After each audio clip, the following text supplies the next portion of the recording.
Hello, this is Shaman Balachandran Nair. Welcome to Transaga.in. Right now, we are traveling to study about Potanthayyam for our film The Mystic Heights.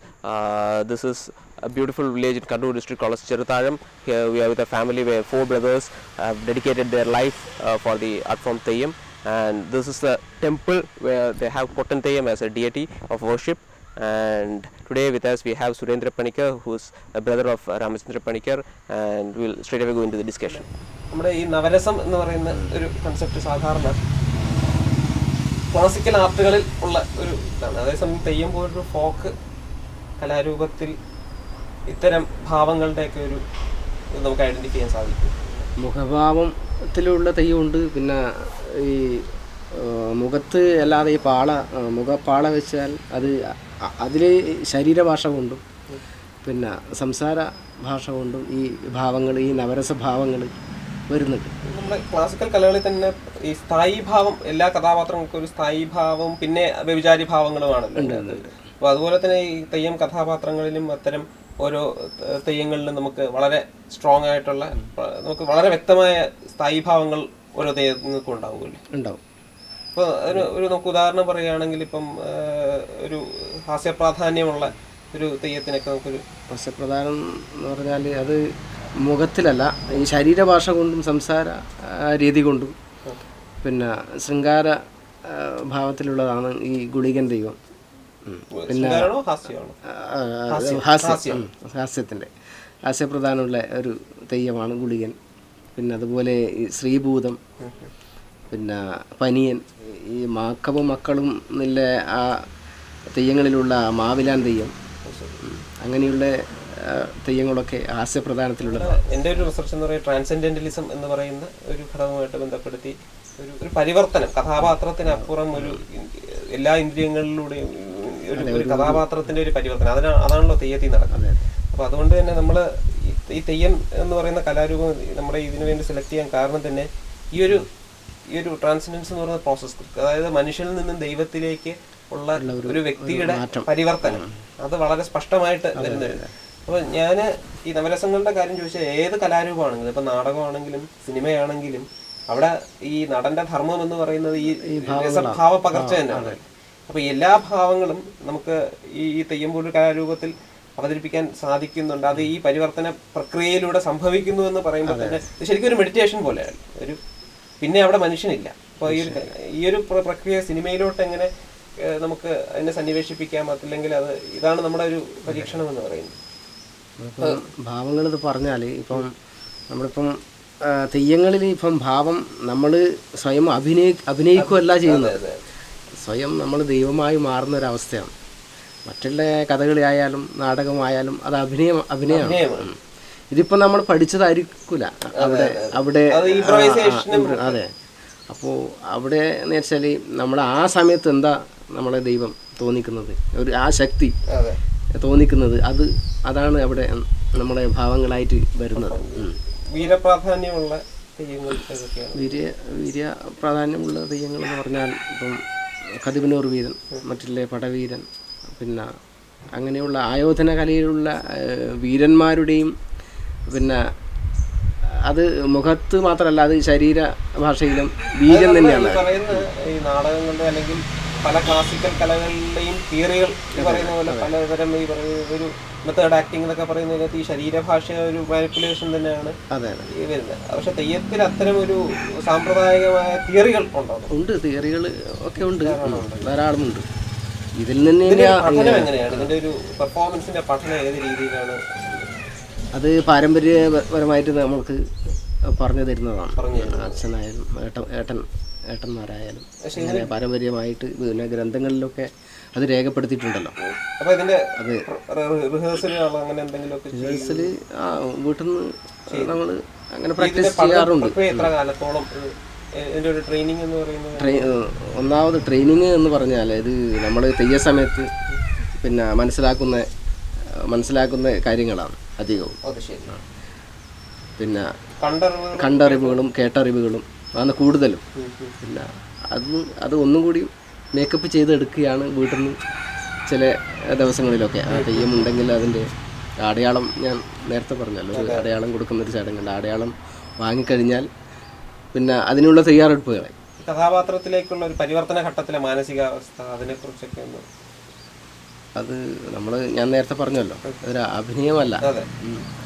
അപ്പോൾ ദൈവികമായ ഒരു ചൈതന്യം, ആ ദീപവും തിരിവും വാങ്ങിയാൽ ഞങ്ങൾക്ക് ഒരു അനുഭൂതി അനുഭവിക്കാൻ കഴിയുന്നു. എങ്കിലും പിന്നെ നിങ്ങൾ പറഞ്ഞ പോലെ നവരസഭാവങ്ങൾ ഉള്ള അനേകം തെയ്യങ്ങളും വരുന്നുണ്ട്. ഇന്ത്യൻ നാട്ടറിവുകളാണ് മുഴുവൻ ഈ പറയുന്ന മെഡിറ്റേഷൻ. നമ്മൾ മുഴുവനുണ്ട് നമ്മുടെ ജീവിതചര്യയിലും ഒക്കെ ഈ ഒരു തരം ദിവ്യത്വവും എല്ലാം വളരെ ദൈവികമായിട്ട് കാണുന്ന മനുഷ്യരാണ് നമ്മളത്. അപ്പോൾ ഈ സിനിമയിലോട്ട് ഏത് തരത്തിലാണ് ഇതിനെ സന്നിവേശിപ്പിക്കുക എന്നുള്ളതാണ് ഞങ്ങളുടെ ഒരു ഉദ്യമം എന്ന് പറയുന്നത്. നമ്മൾ ഉദ്ദേശിക്കുന്നത് ഈ പറയുന്ന പോലെ ഒരു ഫോക്ക് കലകളുടെ ഒക്കെ തന്നെ ഒരു സന്നിവേശം നമുക്ക് ഏത് രീതിയിലാണ് സിനിമയിൽ. അപ്പോൾ ഇതുപോലെ നമുക്ക് ഈ പാരമ്പര്യമായ അറിവുകളെ സിനിമ ഒരു പുതിയ അല്ലെങ്കിൽ താരതമ്യേന പുതിയ ഒരു മാധ്യമത്തിൽ സന്നിവേശിപ്പിക്കുന്നതിനെ കുറിച്ച് എന്ത് ചിന്തിക്കുന്നു? കാലഘട്ടത്തിൻ്റെ അനിവാര്യത തന്നെയാണ്. കാരണം ഇതാർക്കും അറിയില്ല. ഇത് ഈ ചുറ്റുവട്ടത്തിലുള്ള ഈ കണ്ണൂർ, കാസർഗോഡ്, കോഴിക്കോട് ഇങ്ങനെയുള്ള ഈ ജില്ലകളിൽ മാത്രമേ ഈ തെയ്യത്തെക്കുറിച്ച് പിന്നെ അറിയുന്നുള്ളൂ. മറ്റുള്ള പുറമേയുള്ള ആൾക്കാരൊന്നും ജനങ്ങളൊന്നും ഇത് മനസ്സിലാക്കുന്നില്ല. മനസ്സിലാക്കാൻ അവർക്കൊരു വേദി അവരുടെ നാട്ടിലുണ്ടാകുന്നില്ല. അതന്നെയാണ് പ്രത്യേക ഒരു കാരണം. വളരെ പ്രാദേശികമായി ഒതുങ്ങിപ്പോകുന്ന ഒരു അവസ്ഥയാണ്. പക്ഷേ ഈ മാധ്യമങ്ങളിലൂടെ ഇതിൻ്റെ ചൈതന്യം നഷ്ടപ്പെടാതെ അത് മാധ്യമങ്ങളിലൂടെ പ്രചരിപ്പിക്കുന്നത് കൊണ്ട് എനിക്ക് എൻ്റെ അഭിപ്രായത്തിൽ അതിനൊരു നല്ല കാര്യം തന്നെയാണ്. കാരണം അതിൻ്റെ ആ സത്ത, ആ ഗുണം, അതിൻ്റെ ചൈതന്യം നഷ്ടപ്പെടാതെ. അല്ല, നമ്മൾ മറ്റൊരു കാര്യം ചിന്തിക്കുകയാണെങ്കിൽ നമ്മുടെ ഭാരതീയമായ പല തിയേറ്റർ രൂപങ്ങൾ നമ്മൾ നോക്കുകയാണെങ്കിലും അതിലൊക്കെ ഇതിൻ്റെ പല എലമെൻറ്റുകളും ആരും അറിയാതെയെങ്കിലും കടന്നു വരുന്നുണ്ട്. നമ്മുടെ ഒരു സംസ്കൃത നാടകമൊക്കെ, കാളിദാസിൻ്റെ നാടകങ്ങളും ഒക്കെ അതിനകത്തുമൊക്കെ ഒരു ദിവ്യത്വവും ഈ പ്രകൃതിയും മനുഷ്യനുമായിട്ടും ശരിക്കും ഈ തെയ്യത്തിനകത്ത് ഈ പ്രകൃതിയും മനുഷ്യനുമായ ഒരു വലിയൊരു ബന്ധം അതിനകത്ത് അല്ലേ? അങ്ങനെ ഒരു ബന്ധങ്ങളുണ്ട്. ശരിക്കും മനുഷ്യനും പ്രകൃതി ഒന്നാകുന്ന ഒരു അവസ്ഥ തന്നെയാണ്. എല്ലാം പ്രകൃതിയോട്, പിന്നെ എല്ലാ ഈ തെയ്യങ്ങളും എല്ലാ രൂപങ്ങളും നോക്കിക്കഴിഞ്ഞാൽ എല്ലാം പ്രകൃതിയോട് അടുത്ത് നിൽക്കുന്നതായിട്ടാണ് കാണാൻ കഴിയുക. പിന്നെ ഇപ്പം നിണബലി എന്ന് പറഞ്ഞത് അത് കാർഷിക മേഖലയുമായിട്ട് പിന്നെ വളരെ ബന്ധമുള്ള ഒരു അനുഷ്ഠാന രൂപമാണ്, ഒരു അനുഷ്ഠാന ചൈതന്യമാണ്. കാലാവസ്ഥ നമ്മുടെ സീസണുകളുമായിട്ടൊക്കെ ഇതിന് വളരെ ബന്ധം വരുന്നുണ്ട്. ഒരു ഇന്ന കാലഘട്ടം ഇന്ന കാലാവസ്ഥയ്ക്ക് അനുസൃതമായിട്ടും അങ്ങനെയുള്ള ഋതുക്കളുമായിട്ട് ഋതുഭേദങ്ങൾക്ക് അനുസൃതമായ ഒരു ബന്ധം വരുന്നുണ്ട്. ബീഭത്സം അല്ലെങ്കിൽ കരുണം തുടങ്ങിയതിനൊക്കെ ഉദാഹരണങ്ങൾ നമുക്ക് പറയാം.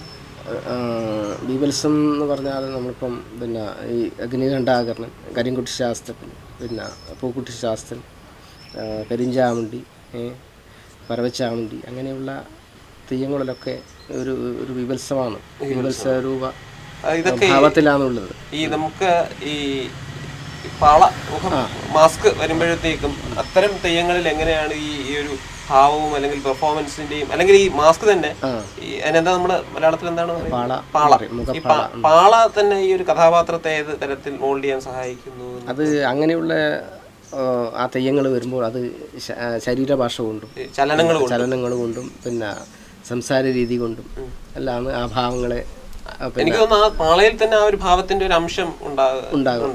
കഥകളി പോലെയുള്ള ക്ലാസിക്കൽ കഥകളിൽ ഈ മേക്കപ്പിൽ തന്നെ ഈ ഒരു ഭാവത്തിൻ്റെതായ ചില എലമെന്റ് കളറുകൾ അതിന്റെ ഒരു മെറ്റഫറുകളായിട്ട് വരികയൊക്കെ ചെയ്യുന്നുണ്ട്. അപ്പോൾ അതുപോലെ തെയ്യത്തിൽ ഈ ചമയങ്ങളിൽ ഈ ഭാവരൂപീകരണത്തിന് സഹായകമാകുന്ന ഘടകങ്ങൾ ഉണ്ട് വളരെ.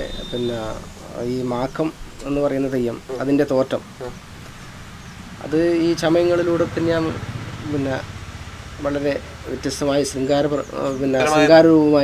ശൃംഗാരപരമായിട്ടാണ് അതിൻ്റെ ശരീരഘടനയും ഭാവങ്ങളും.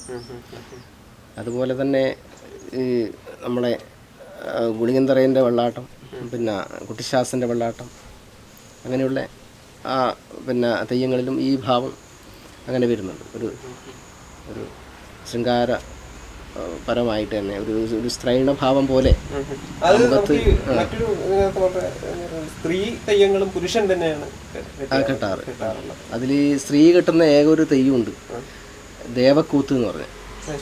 അതിവിടെ കണ്ണൂർ ജില്ലയിൽ മാടായി എന്ന ദേശത്താണ് അത് നടത്തപ്പെടാറ്. ആ സ്ത്രീ മാത്രമേ കെട്ടിട്ടുള്ളൂ. സിനിമാക്കാരും ഒക്കെ ശ്രമിക്കുന്ന ഒരു കാര്യം എന്ന് പറയുന്നത് എല്ലാ കലകളുടെയും ഒരു ഏറ്റവും ഭാവുകത്വം എന്ന് പറയുന്നത് അത് കാണുന്ന പ്രേക്ഷകരിലേക്ക് ആ ഭാവം നമ്മളെങ്ങനെ ദ്യോതിപ്പിക്കുന്നു എന്നുള്ള ഒരു ഇതാണ്. രസോത്പാദനം പ്രേക്ഷകരിൽ എങ്ങനെ സംഭവിക്കുന്നു എന്നുള്ളത് എനിക്ക് തോന്നുന്നു. തെയ്യത്തിന് വളരെ സചേതനമായ ഒരു സ്വഭാവം, വളരെ സചേതനമായി കാണുന്നവരിലേക്ക് ഈ ഭാവം എത്തിക്കത്തക്ക രീതിയിലുള്ള ഒരു വളരെ ശക്തി തെയ്യത്തിന് ഉള്ളതായിട്ട് എനിക്ക് തോന്നുന്നു. അത് ആ സമയത്ത് ഉണ്ടാകുന്ന ആ ഭാവപ്പകർച്ച, പിന്നെ കൈമുദ്രകൾ, പിന്നെ ആ സമയത്തുള്ള ആ നൃത്തങ്ങൾ. അല്ല, എനിക്ക് തോന്നുന്നു ഞാനിപ്പോ അല്പം മുമ്പ് കണ്ടൊരു വീഡിയോയിലേക്ക് ഗുളികന്തി ഈ കുട്ടികളുമായിട്ടൊക്കെ വളരെ ഇടപഴകുന്നതും അവരിലേക്ക് അവരത് ഈ പെർഫോമൻസിന്റെ ഒരു ഭാഗമായി മാറുന്നു. അതിനെക്കുറിച്ച് ആ ഗുളികൻ തെയ്യത്തിന്റെ ചില പശ്ചാത്തലത്തിൽ തന്നെ അത്തരം ഒരു ഈ കുട്ടികളുടെ ഒരു കാര്യമൊക്കെ കുട്ടികളോട് ഏറെ പ്രിയമുള്ള ഒരു ദൈവമാണ് ഗുളികൻ. അതുപോലെ തന്നെയാണ് കൊട്ടൻ തെയ്യം. കൊട്ടൻ തെയ്യം അത് കുട്ടികളുമായിട്ട് അടുത്ത് ഇടപഴകുന്ന രീതിയിലുള്ള ഒരു സംസാരവും ഒരു ശരീരഭാഷയും ഒരു ഭാവങ്ങളുമാണ് ആ തെയ്യങ്ങൾക്കുള്ളത്. ഈ തെയ്യം മുഴുവൻ ഒരു ക്ഷേത്ര കലയാണോ അതോ ഈ മനുഷ്യന്റെ നിത്യജീവിതവുമായിട്ട് ബന്ധപ്പെട്ട് കേവലം ക്ഷേത്രങ്ങളുടെ ഒരു ചുറ്റമ്പലങ്ങളിൽ മാത്രം ഒതുങ്ങി നിൽക്കാതെ മനുഷ്യന്റെ ജീവിതത്തിലെ പല ഘട്ടങ്ങളിലും തെയ്യത്തിനൊരു ഇൻവോൾവ്മെന്റ് അല്ലേ, ഒരു സന്നിവേശം, തെയ്യത്തിൻ്റെതായ ഒരു ഇടപെടൽ എല്ലാ ഘട്ടങ്ങളിലും ജീവിതത്തിൽ അങ്ങനെയും ഉണ്ടാകാറുണ്ട്. അങ്ങനെയുള്ള ക്ഷേത്രങ്ങളിൽ മാത്രം ഒതുങ്ങാതെ മറ്റുള്ള അല്ല, എനിക്ക് തോന്നുന്നു മറ്റ് നമ്മൾ പല ക്ലാസിക്കൽ കലകളും നോക്കുമ്പോഴത്തേക്കും അതിനൊരു ഒരു ഹൈറാർക്കിയുടേതായ ചില ഇന്ന സ്ഥലത്തെ പെർഫോം ചെയ്യൂ എന്നൊക്കെ പറയുന്ന തലത്തിൽ, അല്ലെങ്കിൽ കൊട്ടാരങ്ങളിലോ അല്ലെങ്കിൽ അമ്പലങ്ങളിലോ മാത്രം കളിക്കുന്നതിൽ നിന്നും തെയ്യം മനുഷ്യനുമായി വളരെയധികം ഇടപഴകുന്ന, മനുഷ്യന്റെ ജീവിതവുമായിട്ട് ഒരു സമ്പർക്കം പുലർത്തുന്ന രീതിയിലുള്ള അവന്റെ നിത്യജീവിതത്തിന്റെ തന്നെ ഒരു ഭാഗമായി ഒരു ദിവ്യത്വം പകരുന്ന അത് മാറിക്കഴിഞ്ഞു. അത് നമ്മുടെ ഒരു നിത്യജീവിതത്തിന്റെ ഒരു ഭാഗമായിട്ട് നമ്മുടെ ഒരു ജീവിതത്തിന്റെ ഭാഗം തന്നെയാണ് എന്ന് പറയുന്നത്. അല്ല, അത് തന്നെ ഒരു വലിയ നമ്മുടെ കല എന്ന് പറയുന്നത് മനുഷ്യന്റെ ജീവിതവുമായിട്ട് അത് ഇടപഴകുമ്പോഴാണ് അതിൻ്റെതായ ഒരു പൂർണ്ണത വരുന്നത്. എന്നാൽ നമുക്ക് ഇന്നത്തെ ഒരു ചർച്ച അവസാനിപ്പിക്കാം. So thanks for watching. Thank you very much. So do follow our blog.